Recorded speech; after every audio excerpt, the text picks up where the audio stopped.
Hello बच्चों, तो आज हम लोग बात करने वाले हैं प्रश्नावली 4.3 का क्वेश्चन नंबर 10। बोला है मैसूर और बेंगलोर के बीच के 132 किलोमीटर यात्रा करने में एक एक्सप्रेस रेलगाड़ी सवारी गाड़ी से 1 घंटा कम समय लेती है। मध्य के स्टेशनों पर ठहरने का समय ध्यान में न लिया जाए। यदि एक्सप्रेस रेलगाड़ी की औसत चाल सवारी गाड़ी की औसत चाल से 11 किलोमीटर अधिक हो तो दोनों रेलगाड़ियों की औसत चाल ज्ञात कीजिए। चलिए आते हैं कॉपी पे। चलिए यहाँ पे से हम करते हैं इसको हल। सबसे पहले मान लेंगे, मानेंगे क्या जी?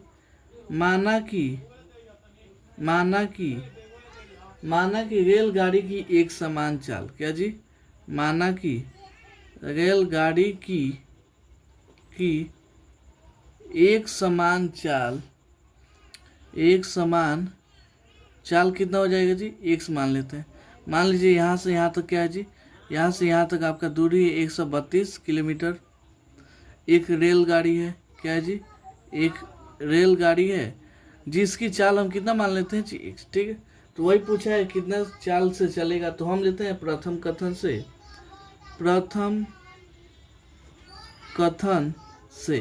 पहला कथन क्या बोला है जी?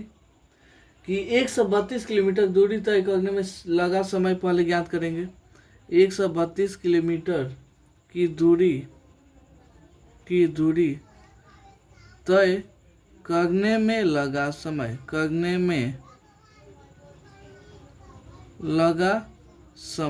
कितना हो जाएगा जी? लगा समय को यहाँ पे हम T1 मानते हैं। समय का यहाँ फॉर्मूला कितना होता है जी? समय इक्वल टू दूरी बटा चाल। तो दूरी कितना है जी? 132। चाल कितना माने हैं जी? x। इसको ले लेंगे हम समीकरण 1 से। कैसे जी? इसको हम लेंगे समीकरण 1 से। अब आते हैं दूसरे कथन से। क्या जी? दूसरे कथन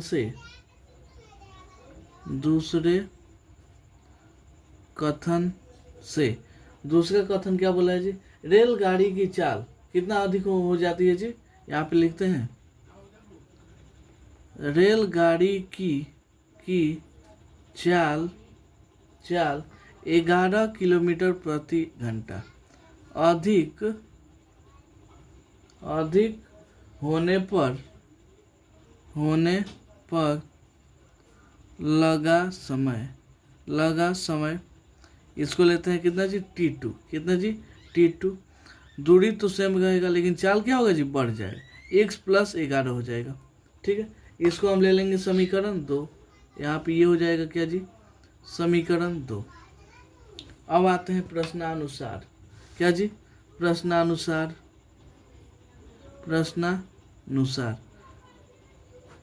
समय का अंतर कितना है जी?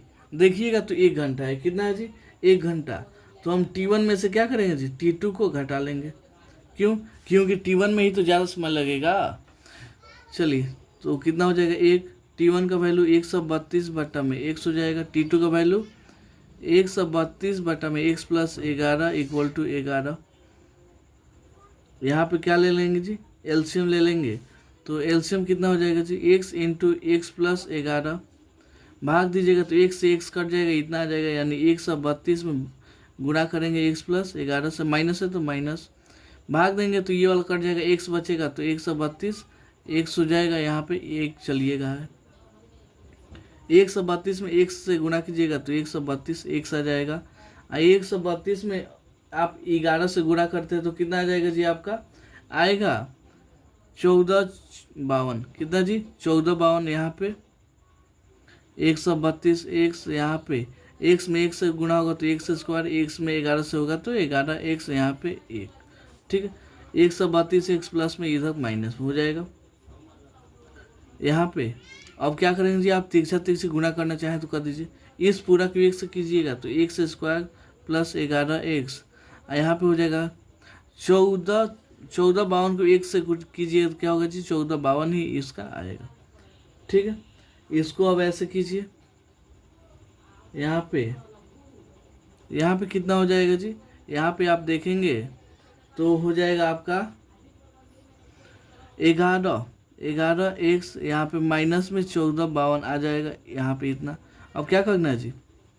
यहाँ पे एक्स स्क्वायर में गुणा कीजिएगा -1452 से, तो आपका कितना आएगा जी, -1452 एक्स स्क्वायर, इतना आएगा ना। तो अब हमको एक्स 11 एक्स को कैसे तोड़ना है जी, तो 44 एक्स माइनस में 33 एक्स घटाइएगा तो 11 एक्स, गुणा कीजिएगा तो कितना आएगा जी, -1452 एक्स स्क्वायर आ जाएगा। ठीक है, तो यहाँ पे एक्स स्क्वायर इसको कितना तोड़ सकते हैं, 44 एक्स माइनस 33 एक्स माइनस में 1452 इक्वल टू 0।